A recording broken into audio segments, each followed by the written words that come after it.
안녕하세요, 단쌤입니다. 지금 서울 하늘 아래 아파트 시장이 초양극화 시대로 가고 있습니다. 서초구 아파트 한 채를 팔면요, 도봉구 아파트 몇 채 살 수 있을까요? 네, 무려 16채를 살 수 있다고 합니다. 같은 서울 하늘 아래 왜 이런 현상이 벌어졌는지 자세히 분석을 해보고 우리는 어떤 선택을 해야 될지 알아보겠습니다.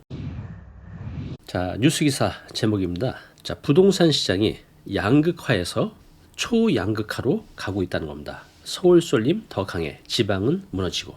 자, 왜 이렇게 됐는지 살펴보겠습니다. 자, 여기 어디죠? 네, 여기 잠원역, 신사역, 논현역, 반포역, 고속터미널역, 신반포역에 있는 여러분 잘 아시는 레미안 원베일리입니다. 여기가 지금 국민평형 84제곱미터가 60억을 찍었다고 하죠.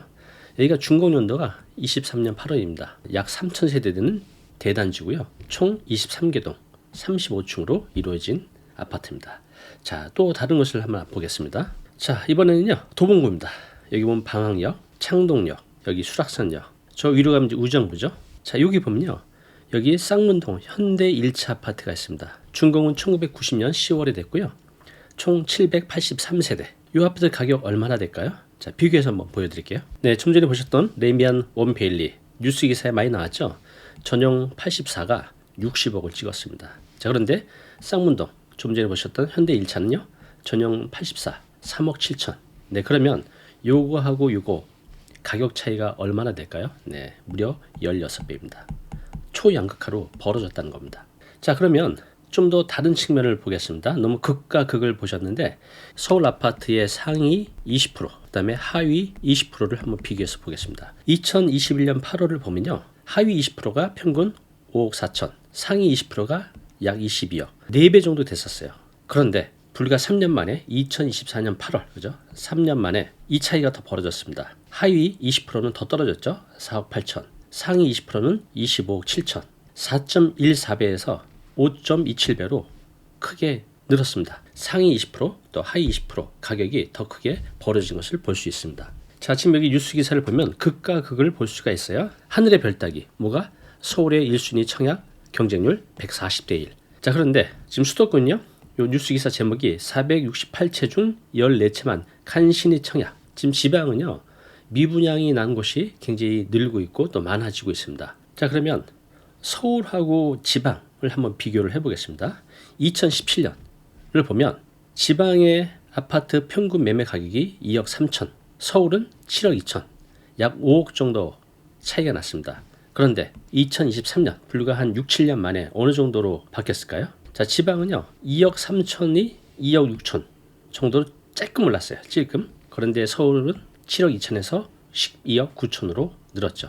즉 이때는요, 한 6, 7년 전만 해도 지방하고 서울의 차이가 5억 정도 됐었는데 지금은 10억이 넘습니다. 네, 2배로 늘었죠. 이렇게 서울하고 지방 가격 차이도 크게 벌어지는 것을 볼 수 있습니다. 자, 어떻습니까? 같은 서울 하늘 아래도 가격 차이가 16배가 나고, 또 서울하고 경기, 또 경기도에서 또 지방 갈수록 가격 차이가 더 많이, 또 시간이 지날수록 더 벌어지는 것을 볼 수 있습니다. 자, 왜 이런 일이 생겼는지 세 가지로 요약해서 말씀드리겠습니다. 자, 첫 번째는요, 똘똘한 한 채 선호 현상 때문에 그렇습니다. 최근 몇 년간 부동산 시장에서 가장 큰, 또 가장 두드러진 트렌드가 뭐죠?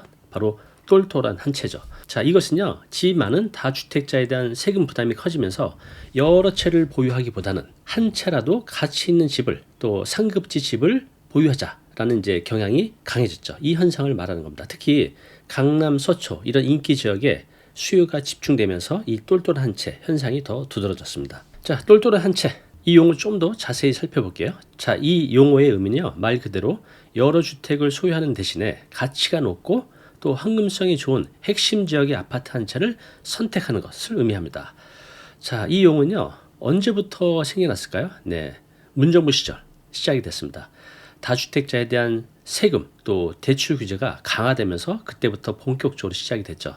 당시 주택이 많은 분들은 종합부동산세, 또 양도세, 이런 취득세 이런 거에 큰 부담을 느꼈고, 그래서 주택을 많이 보유하기보다는 상대적으로 안전한 상급지 주택 한 채를 선호하는 경향이 높아졌습니다. 자, 똘똘한 한 채를 선호하게 된 이유가 분명히 있을 겁니다. 이유 세 가지 요약해서 말씀드려 볼게요. 똘똘한 한 채 왜 선호할까? 첫 번째는요, 세금 부담 완화 때문에 그렇습니다. 주택이 많은 다주택자는 세금이 크게 늘었죠.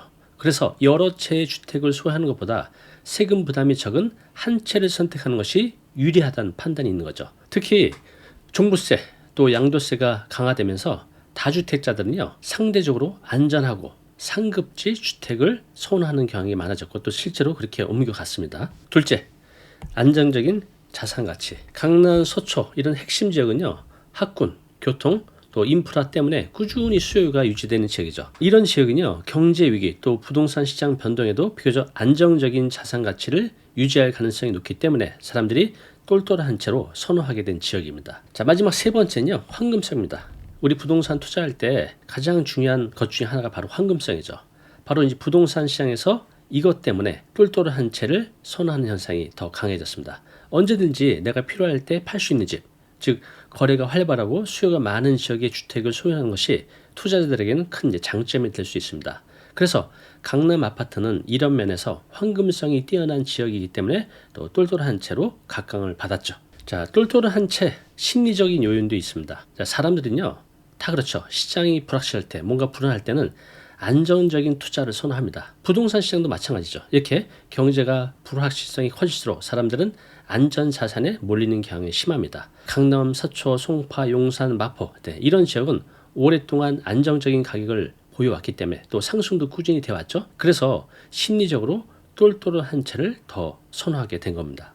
강남, 서초 이런 핵심 지역들이 똘똘한 채의 대표적인 사례죠. 좀 전에 말씀드렸듯이 반포, 레미안, 원베일리 전용 84가 60억에 거래가 됐다는 거죠.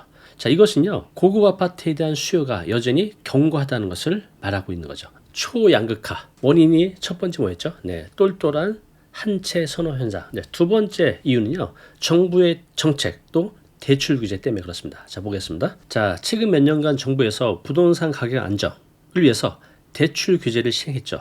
그 중에서도 가장 중요한 정책이 바로 DSR 규제입니다. 자, DSR 규제가 뭘까요? 여기 나온 대로 대출자의 소득에 따라서 대출 한도를 정하는 방식입니다.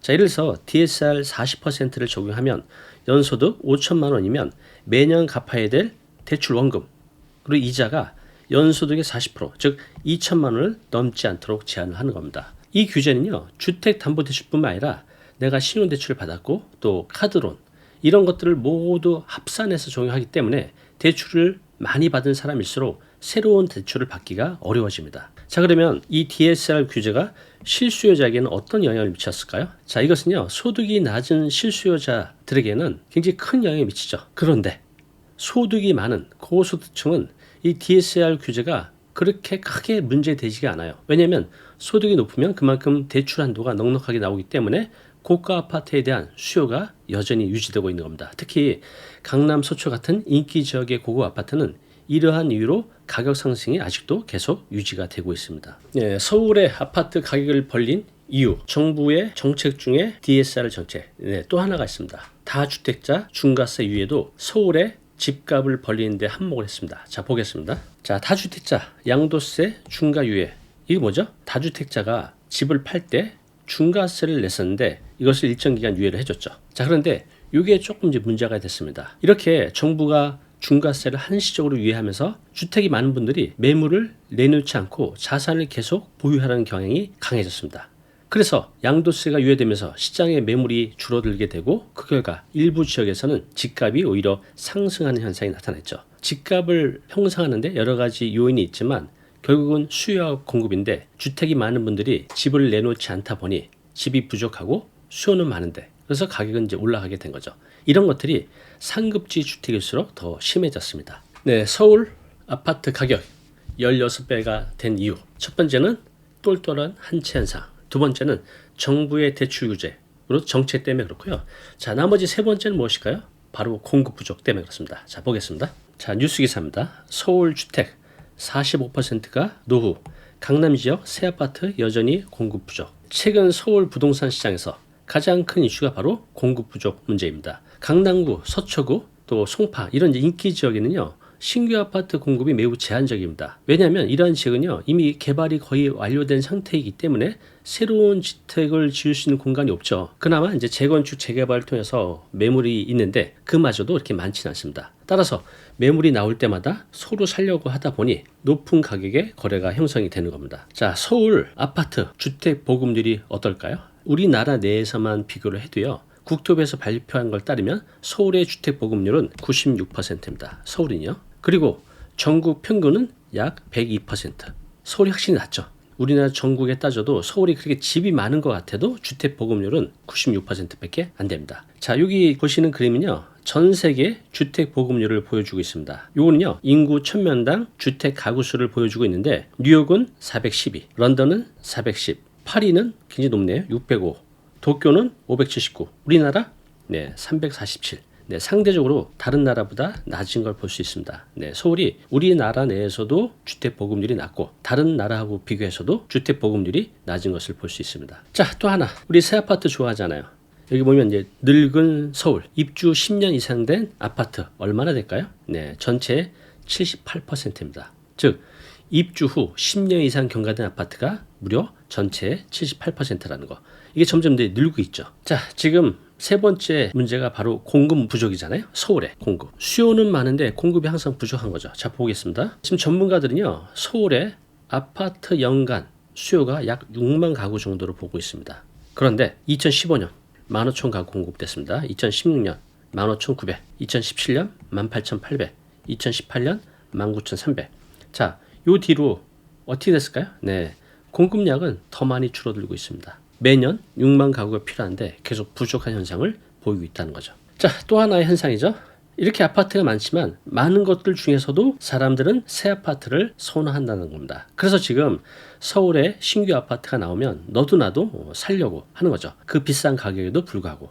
왜 그럴까요? 그 이유 여기 보시면 알 수 있습니다. 요 빨간색은요. 아파트 중에서 10년 이상 된 아파트예요. 2015년부터 2017년까지 보면요. 가격 상승 추이를 볼 수가 있습니다. 자, 그런데 1년에서 5년 된 새 아파트죠. 새 아파트는 가격 상승 그래프가 보시는 것처럼 우상향하고 있습니다. 그래프가 더 가파르죠. 즉 더 많이 오른다는 거죠.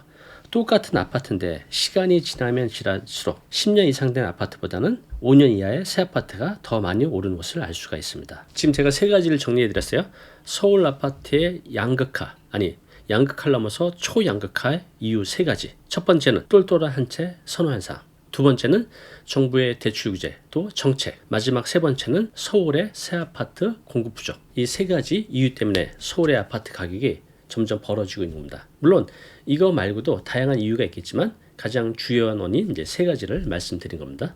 그러면 앞으로는 어떻게 될까요? 서울 하늘에 상급지, 똘똘한 한 채 이런 현상은 좀 더 강화될까요? 인기 지역은 앞으로도 이제 공급 부족이 예상이 되죠. 공급이 1년 만에 뚝딱 될 수 있는 건 아니잖아요. 물론 서울에 아파트를 공급할 수 있는 재개발, 재건축 방법이 있긴 하지만 이것도 역시 5년, 길게는 10년 이상 걸리기 때문에 단기적으로는 이 문제를 해결하기 어렵습니다. 그렇기 때문에 당분간은 가격 상승 압박이 계속될 것으로 예상을 합니다. 자, 오늘은요 서울 아파트의 초양극화 현상에 대해서 자세히 살펴봤습니다. 부동산 시장은 여러분도 느끼겠지만 끊임없이 변화하죠. 다양하게. 그렇기 때문에 우리가 이걸 계속 관찰하고 관심을 갖게 되면 그 속에서 우리도 기회를 잡을 수가 있습니다. 우리 시청자분들은 서울 집값 이런 초양극화에 대해서 어떤 생각을 갖고 계십니까? 여러분들의 의견 아래 댓글로 남겨주시기 바랍니다.